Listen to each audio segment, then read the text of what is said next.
हापुड़ जिले में दूल्हे राजा के नाम इस खुले चैलेंज ने लोगों को हैरान कर दिया। यहाँ दुल्हन के घर बारात लाने पर दूल्हे को जान से मारने की धमकी दी गई है। दूल्हे के घर के बाहर एक पोस्टर लगाया गया है। इसमें लिखा गया है, कान खोल कर सुन, मोंटू सिंह दूल्हे राजा, वो मेरी है, बारात लेकर मत आना, नहीं तो तू जिंदा नहीं बचेगा। बारात को शमशान बना दूंगा।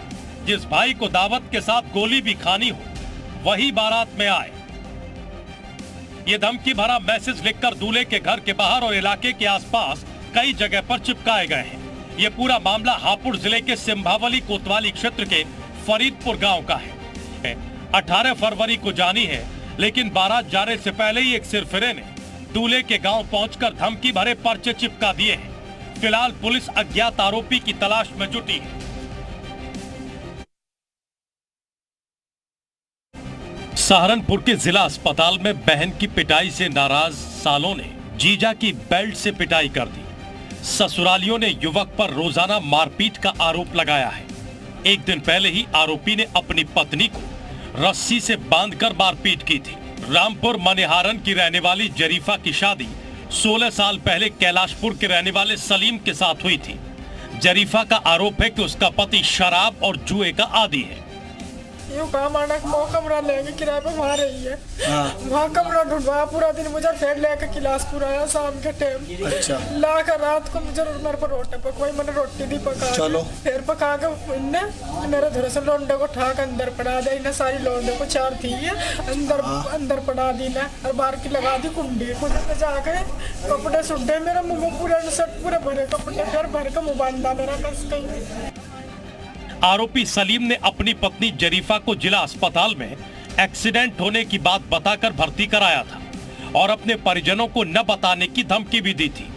परिजनों को जब एक्सीडेंट की सूचना मिली तो वो भी जिला अस्पताल पहुंच गए, लेकिन जब जरीफा से मिले और उसने अपने साथ आपबीती बताई तो परिजन भड़क गए। आज मोटरसाइकिल पे वो भी था, चोट इसके भी तो लगनी चाहिए थी, दिक्कत भी थे इसके साथ, उनके भी लगनी चाहिए थी। और वो तो आपको पता लग जाएगा, चोट लग रही उसके, लम्बा रिवियर, क्षेत्रीय रिवियर, एक मिनट का तो अलग पता लग जाएगा। वो तो सारा पता लग जाएगा। अच्छा अच्छा, वो तो सारा पता लग जाएगा जी आपको। तो वो लड़की आपकी क्या लगती है? बहन है। जिला अस्पताल से किसी ने डायल 112 पर फोन करके सूचना दी, जिसके बाद पुलिस दोनों पक्षों को थाने ले आई। थाना जनकपुरी पुलिस ने महिला पक्ष की ओर से मुकदमा दर्ज कर लिया है।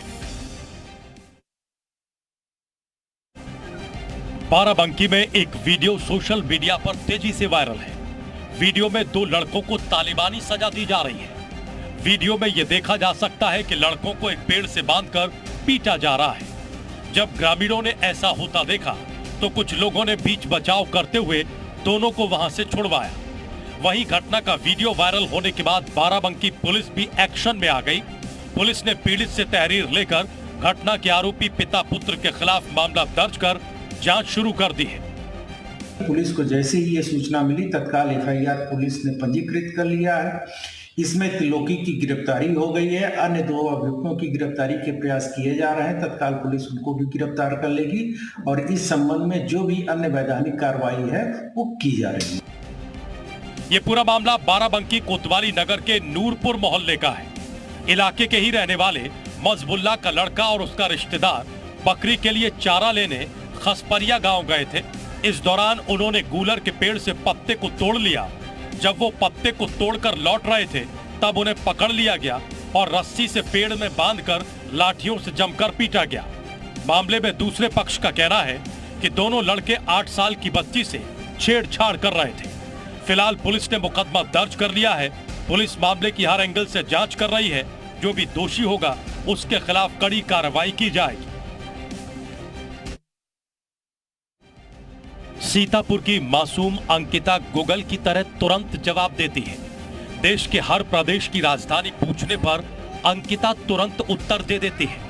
प्राथमिक विद्यालय में पढ़ने वाली अंकिता कॉन्वेंट स्कूलों के बच्चों को मात देती दिखाई दे रही है। ध्यान लगाकर सुनिए, अंकिता के अंदर छिपी प्रतिभा आपको हैरान कर देगी। अरुणाचल प्रदेश, मेघालय, मिजोरम, नागालैंड, उड़ीसा, महाराष्ट्र, मध्य प्रदेश, केरल। होनहार अंकिता का वीडियो सोशल मीडिया पर तेजी से वायरल हो रहा है। ये बात तो जग जाहिर है कि संतान की सफलता के पीछे माता पिता की कड़ी तपस्या होती है, लेकिन अंकिता बताती है कि उसे घर पर उसकी दीदी पढ़ाती हैं और उसके पिता खेती का काम करते हैं। पापा क्या करते हैं? पापा काम करने जाते हैं। और मम्मी क्या करती हैं? मम्मी खाना बनाती है। आपको घर पर कौन पढ़ाता है? हिना दीदी। हिना दीदी। छोटी सी उम्र में ही अंकिता बच्चों के लिए प्रेरणा बन गई है। अंकिता की इस प्रतिभा के लोग कायल हैं।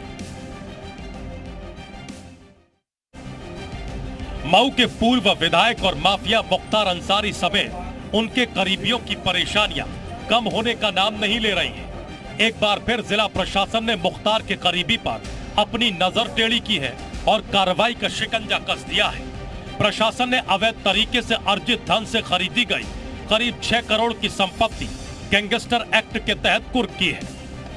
ये लगभग 1 से 2 करोड़ के बीच की होगी। इसका आधा हिस्सा पहले भी कुर्क हो चुका था। इसके पहले भी इनकी संपत्ति इनकी यही इसी संपत्ति में आधी हुई थी और कुछ संपत्ति कुर्क हुई थी। अभी 2 संपत्ति और इनकी कुर्क होनी है। मुख्तार अंसारी के आर्थिक सहयोगी अभियुक्त हाजी रफीक अहमद उर्फ टाइगर पठान टोला कस्बा थाना कोतवाली का रहने वाला है। आरोप है कि टाइगर पठान अपने पिता वकील अहमद, चाचा निसार अहमद, भाई नसीम अहमद और नसीम अहमद की पत्नी अफसाना के नाम पर जमीन को खरीदकर आलीशान मकान को बनवा चुका है, जिसे डीएम के आदेश के बाद कुर्क किया गया। कुर्की में आलीशान मकान और एक भूखंड भी शामिल है।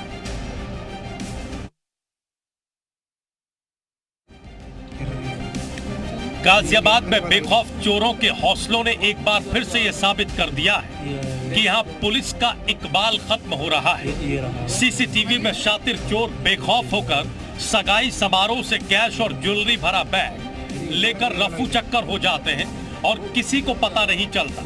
थाना क्रॉसिंग रिपब्लिक क्षेत्र में एक फार्म हाउस में घटी इस वारदात ने पुलिस के इकबाल पर सवाल खड़े किए हैं। बहरामपुर स्थित डीके फार्म हाउस में हो रहे एक सगाई समारोह में चोर दूल्हे के पिता के पास से 4 लाख की नकदी और गहनों से भरा बैग लेकर फरार हो गए। 28 जनवरी को अंकित की सगाई का कार्यक्रम था। इसी दौरान इंद्रेश स्टेज पर गए और बैग को साइड में रख दिया। इसी बीच बैग चोरी हो गया।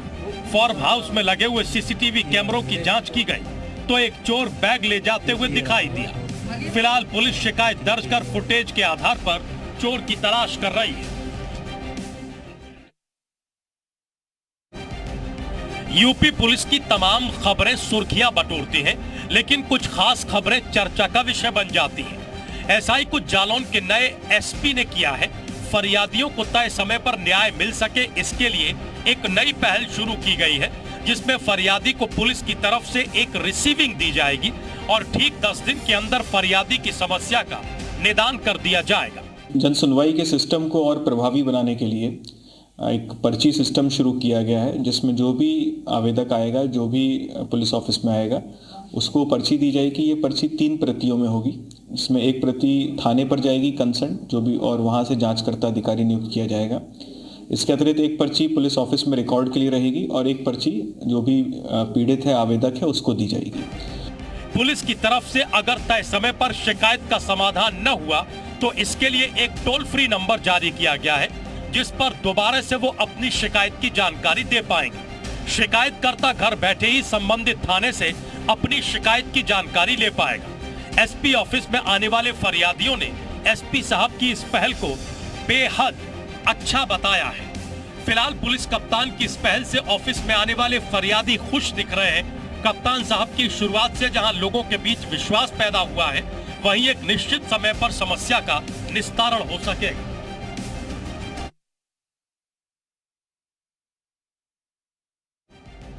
मेरठ में रफ्तार के कहर ने 2 घरों के चिराग बुझा दिए। दिल दहला देने वाली इन तस्वीरों को देखकर आप सन्न रह जाएंगे। देखिए किस तरह स्कूटी सवार 2 दोस्तों को थार गाड़ी ने कुचल दिया है। हादसे में दोनों की मौके पर ही मौत हो गई है। मृतकों में 21 साल का गौरव और 17 साल का वंश है। एक्सीडेंट के बाद कार ड्राइवर गाड़ी को लेकर फरार हो गया।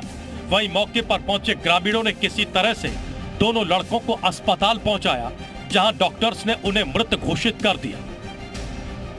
वादी द्वारा अभी तक कोई तहरीर नहीं दी गई, उनसे लिया जा रहा है, तहरीर दे रहे हैं। गाड़ी की पहचान हो जा रही, वैधानिक कार्रवाई की जा रही है। सर बताया जा रहा है कि किसी पार्टी से जुड़ी हुई गाड़ी है।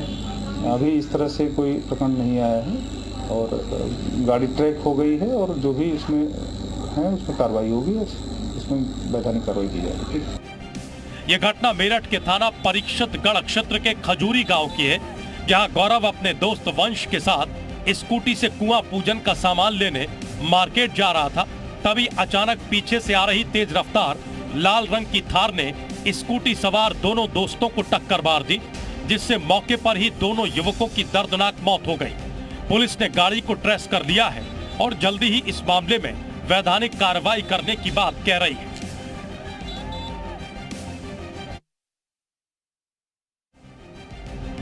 कानपुर देहात में आवारा पशु किसानों के लिए मुसीबत बन गए हैं। अधिकारियों से शिकायत के बाद भी कोई सुनवाई होती नहीं दिखती, लिहाजा पीड़ित किसान बड़े साहब से गुहार लगाने पहुंच गए। छुट्टा जानवर किसानों की कई बीघे फसल सफाचट कर जाते हैं। सर्द मौसम के बीच किसान अपनी फसल की रखवाली करने को मजबूर हैं। अब बताओ, लाई की गेहूँ चना तो बातें छोड़ो, ये तो सब खाई जाएंगे। आपने जिले को उच्च अधिकारियों से बात की? हाँ, डीएम साहब से उन्होंने भी कहा, सीडीओ साहब ने भी कहा। आवारा पशुओं से परेशान किसानों ने डीएम और सीडीओ से न्याय की गुहार लगाई और एक ज्ञापन सौंपा। सीडीओ ने आवारा पशुओं को पकड़कर गौशाला भेजने के संबंधित अधिकारियों को निर्देश दिए हैं। तो मुख्य पशु चिकित्सा अधिकारी को भी मैंने तुरंत बुलाया है और इनको खंड विकास अधिकारी को और अधिशासी अधिकारी को मौके पे भेज रहे हैं। कैटल कैचर से सांडों को पकड़ के जो नज़दीकी नंदीशाला है, जो कि नबीपुर में है और एक सरवनखेड़ा में है, वहाँ पे सांडों को शिफ्ट किया जाए। प्रदेश सरकार द्वारा गौशालाओं के निर्माण के बाद भी आवारा पशुओं की समस्या जिम्मेदारों की कार्रवाई पर सवाल खड़े कर रही है। बीते कुछ समय से शहर में आवारा पशुओं की संख्या लगातार बढ़ती जा रही है, जिस पर समय रहते लगाम लगाने की जरूरत है।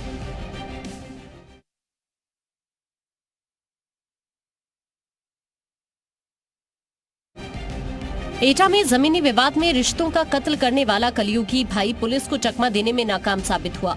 कोतवाली देहात क्षेत्र में हुए डबल मर्डर केस का पुलिस ने 24 घंटे के अंदर खुलासा कर दिया।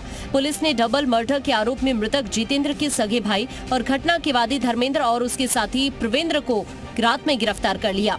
उसकी पत्नी को पहले कब्जे में किया और उसको चाकुओं से प्रहार करके उसकी हत्या कर दी।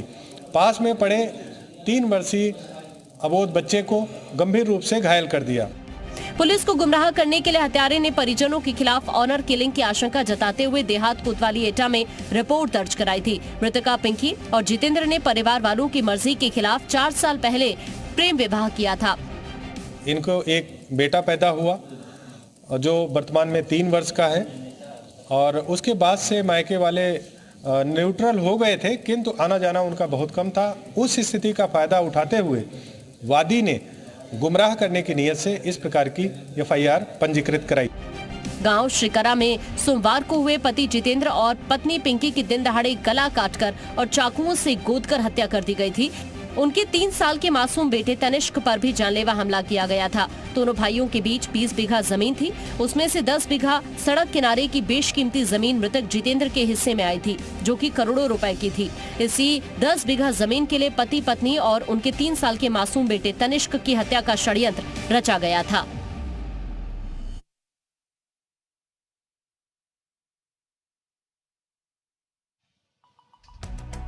आपने जलेबी तो बहुत खाई होगी, लेकिन बाराबंकी की मशहूर बाबा की जलेबी जैसा स्वाद आपको कहीं नहीं मिलेगा।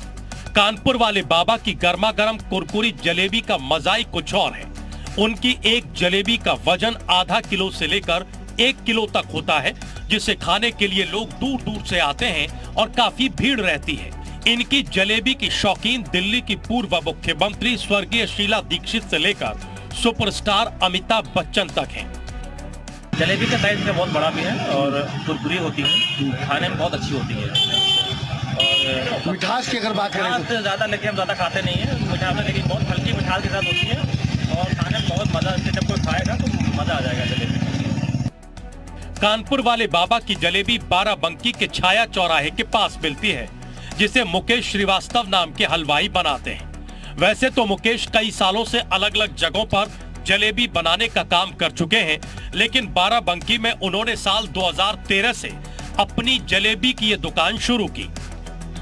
अपने काम को अच्छे से करते हैं। अब पसंद लोगों को पसंद ना पसंद करना वो उनके कस्टमर के ऊपर है, उनको पसंद आती है इसलिए अच्छा है। मुकेश की जलेबी वजन में एकदम हल्की होने के साथ ही बेहद कुरकुरी होती है। स्वाद और सेहत दोनों इस जलेबी में आपको मिल जाएंगे, क्योंकि इसमें मीठापन भी बेहद कम रहता है। इसलिए डायबिटीज के रोगी भी इसे बिना टेंशन आसानी से खा लेते हैं।